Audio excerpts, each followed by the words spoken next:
రోజుకు 4 లీటర్లు నీళ్లు తాగండి ఆరోగ్యం బాగుంటుంది అని తరచూ వింటూ ఉంటాం. అసలు నీరు ఎలా తీసుకోవాలి, ఎంత తీసుకోవాలి, దీనికి ఏదైనా శాస్త్రీయత ఉందా? తెలుసుకుందాం నేటి మహర్షి టాక్స్ లో. శరీరం మాట వినడమే ఆరోగ్యమని చెబుతోంది శాస్త్రం. మన శరీరానికి అవసరమైన నీరు కాకుండా ఎక్కువ తాగితే సోడియం క్లోరైడ్ లెవెల్స్ కూడా పడిపోతాయని చెబుతోంది సైన్స్. సరైన హైడ్రేషన్ అంటే దాహం వేసినప్పుడు మాత్రమే కొంచెం కొంచెంగా నీరు తీసుకోవాలని సైన్స్ కూడా చెబుతోంది. అంతేగాని ఫోర్సుగా ఎక్కువగా నీరు తీసుకోవడం కూడా అనారోగ్యాన్ని మిగులుస్తుందట. మన శరీరానికి నీరు అవసరమైనప్పుడు 3 సంకేతాలను విడుదల చేస్తుంది. అందులో ఒకటి దాహం వేయడం, మూత్రం రంగు ముదురు రంగులో ఉండడం, అలాగే అలసటగా ఉండడం. ఈ 3 సంకేతాలను మన శరీరం విడుదల చేస్తుంది. వాటిని మనం గమనించి తద్వారా నీటిని కొంచెం కొంచెంగా తీసుకోవాలి. ఒకేసారి గటగట తాగడం మాత్రం మంచిది కాదని సైన్స్ చెప్తోంది. కొంచెం కొంచెంగా సిప్ చేస్తూ నీటిని తీసుకోవాలి.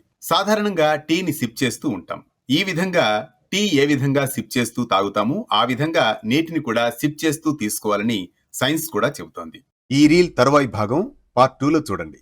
పండుగే కాదు, రోజువారీ విశిష్టత కూడా మిస్ అవుతున్నారా? మన సంప్రదాయం మీ మొబైల్లో ఇప్పుడే డౌన్లోడ్ చేసుకోండి వేటు న్యూస్.